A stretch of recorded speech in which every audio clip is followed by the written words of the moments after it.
America and Israel's war against Iran was aimed to break Tehran. Instead, U.S. intelligence now warns that it may have forged a war more dangerous than Iran, than the outcome, remember, that was reportedly conveyed to the U.S. President Donald Trump even before the first bombs were dropped.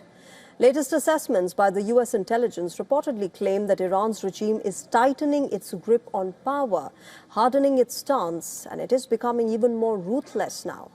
According to a report by the Washington Post, despite coordinated American and Israeli strikes that eliminated top military and intelligence leaders, including the assassination of the Supreme Leader Ayatollah Ali Khamenei, the core of Iran's power structure remains intact at the moment. The system has now recalibrated, reportedly leaning heavily on the Islamic Revolutionary Guard Corps, or the IRGC, working in close tandem with Iran's new leader, Mojtaba Khamenei.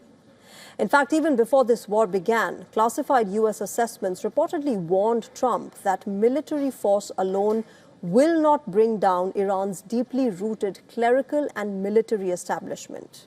Yet, the war moved forward. Donald Trump, speaking from the Oval Office, described Iran's leadership as highly intelligent and calculated. And I'm dealing with very smart players. These are smart people. They don't get there. You know, when you deal with some of these people, you're dealing with high-level intellect, very high IQ people.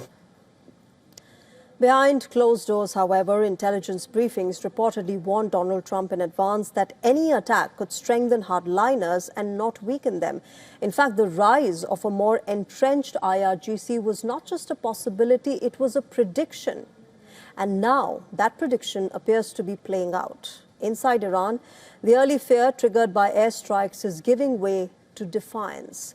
Regime supporters are rallying. Public appearances by senior leaders, including the president, Masoud Pezeshkian, are drawing large crowds. Even funerals for the fallen military commanders have turned into massive displays of unity and resistance. Experts now say that this war has had the opposite effect of what America and Israel had perhaps hoped for. Instead of breaking Iran's resolve, they have reinforced it. So Iran may be wounded, but it is consolidating.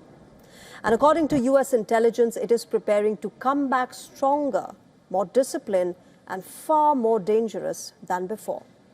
The big question now is, did this war weaken Iran, or did it create a stronger and hardened enemy for America as well as Israel?